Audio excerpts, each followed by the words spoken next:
Hey y'all, so today I am talking about The 13th Tale. The 13th Tale is definitely a top book of mine of all time, of any book that I've ever read. It's probably in my top 5. I'm not sure, I'm always hesitant to say that certain books are my absolute favorite, but that book is always at the top. It's always at the front of my thoughts, and I just enjoyed it so much. Now, I do have to provide a little bit of a caveat because I sort of overhyped the book for my husband. He didn't like it as much as I did. He said it was a good book. He just thought it was kind of boring. I felt really disappointed, and I feel like I really overhyped it. I feel like I talked it up so much that he was expecting so much out of it, and it's just, he doesn't like the kind of books that I like, and I've learned that over the years, especially after this mishap. He likes a lot of action. He likes plot-driven books. I love characters. I love characters. Now, this book does have a plot, and I love the plot, but I think the characters are what really drives it. The characters are what's interesting, and I like just listening to a story as the author tells me. I think I've mentioned this a couple times, but if an author is wanting to tell me something in a certain order and doesn't want me to know something until a later chapter, I never try to figure out the clue. I never try to figure out what's going on. I just read it as it comes to me, and I enjoy the book so much better. One of the reasons that I'm like that is because I am terrible at figuring out clues. I'm not good at it. So my husband is amazing at it. He guesses stuff right off the bat. We can be 10 minutes in a movie sometimes, and he's like, oh, I bet he's the bad guy, and then he'll be right every time. But he's good at that. I am not.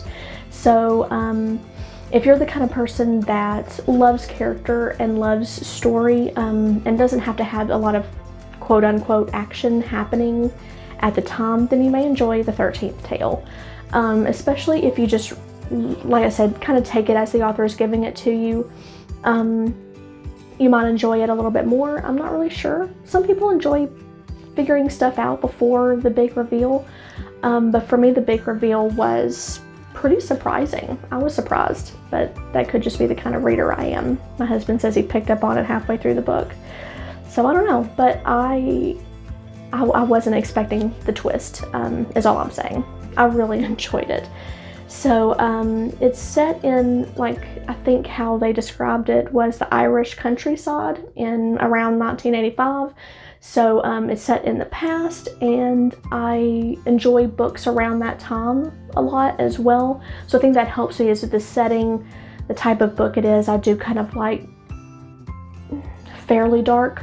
It's not grim dark by any means, but it has some dark elements to it, and I tend to like that in my books. So it just hit a lot of points for me, and I don't feel like a lot of people really have read that book. Diane Setterfield, I think that was her first novel, and she's come out with Bellman and Black and Once Upon a River after that, which I will be doing a review on Once Upon a River here in a few weeks, because I just listened to it on audio. But and that's how I listened to that's how I read The 13th Tale, is technically through audio, and I loved the performance. I think the narrator, she did an amazing job.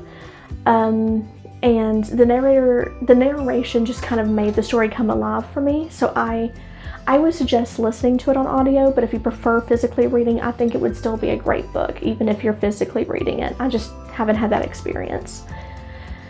But I don't think a lot of people talk about her, or her novel, or The 13th Tale at least. I think she kind of gained some traction with Bellman and Black coming out and Once Upon a River, now that she's got multiple novels under her belt. But I really like her as an author in general. So I'll probably, I'm not sure if I'll do a review on Bellman and Black, because I read it, but I don't really remember a lot of details because it's been so long, and I read 2 or 3 things that were kind of similar to it. Hey, let me check. Okay, yeah, I had to check on that. I think I could do a review. I may just want to kind of brush up on some details before I do that, but that'd be on down the road. But yes, 13th Tale, I would definitely suggest it. 5 stars for me. I feel like I say that all the time, but I have some other books that are not 5 stars coming up, so don't think I just give everything 5 stars. I'm just putting out my favorite books first because I'm excited. So yeah, I guess we'll go on into spoilers so I can talk about it a little bit more. And I'll put the timestamp up, of course, so you can skip through to the end if you don't want to do the spoilers. What is my hair doing? Anyway, so you have sets of characters. You have Charlie Angelfield and Isabel March that you start out with, and their relationship is bizarre, abusive, dark, disgusting, but that's kind of what makes great characters. Not that you like them, but that you find them interesting and want to know what the hell are they doing. I really enjoyed learning about them and their lives, even if it was a little bizarre. It's definitely bizarre. And then you have, it starts, I don't want to say it starts out with that, because you really start out with Margaret Lee, and she's what I would consider our main character. And she is getting an interview from Vida Winter, who is an author, and Vida Winter is telling her the story of Charlie Angelfield and Isabel March. And I really love when she talks about the author in general, because she talks about storytelling in this book. So it's a book that talks about storytelling and how stories have a beginning, a middle, and an end, and I love that. I love when stories just have a beginning, a middle, and an end. I'm not big on time travel or flashbacks. I'll deal with them, and sometimes they're good, depending on the reason why an author rearranges certain things. But in this case, beginning, middle, end is the perfect way to devour this book, and I love it. And I think Vida Winter's, comments about storytelling and how sometimes a person's story doesn't really start with their birth. Sometimes that person's story can start, it starts before. It starts with the mother, it starts with the father, it starts with how, why those people, why those parents are in the place that they're in, and why and how it affects your main character. I really enjoyed that aspect. And so it guides you into listening to the story that Vida Winter is telling without giving anything away. And I love that. It's the first time that I'd really had an author do that. Just really kind of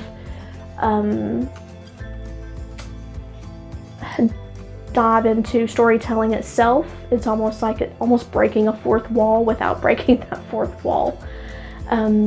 So, and when you get into, learning about Charlie Angelfield and Isabel March, you learn about Java Dig and the Misses, and I love them. They're so sweet, and I don't know, I really liked them, and when Java Dig dies, it breaks my heart, because I liked him, and it just seemed to come out of nowhere, but it really pushes forward the twin to just really learn how to live and, not be one of the crazy twins anymore, because they're wild. Adeline and Emmeline, they're the twins, and they're just absolutely wild, and I find them hilarious and intriguing in a terrifying kind of way. And when Hester and Dr. Maudsley were, it could be Dr. Clifton. No, it's Maudsley.